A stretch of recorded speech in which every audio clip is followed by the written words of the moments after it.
మేడ బలంగా ఉండాలి అంటే పునాదులు బలంగా ఉండాలి.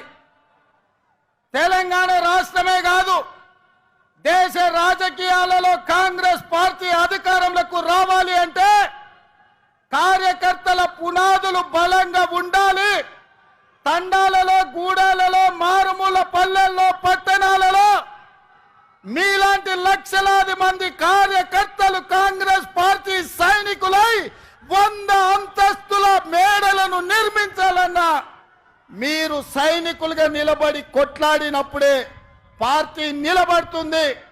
ఎన్ని కష్టాలు వచ్చినా, ఎన్ని నష్టాలు వచ్చినా, ఎన్ని కేసులు పెట్టినా, ఎంతమంది జైల్లో పెట్టినా మీ రక్తాన్ని చెమటగా మార్చి మీ ఊపిరినైనా వదిలిండ్రు గాని ఈ మువ్వన్నెల జెండా వదలలేదు.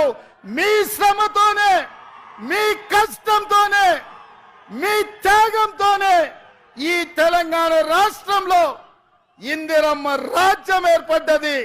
ఇందిరమ్మ రాజ్యంలో సోనియమ్మ ఇచ్చిన సంక్షేమాలు 6 గ్యారంటీలను ఇవాళ మనం అమలు చేస్తున్నాం సోదరులారా.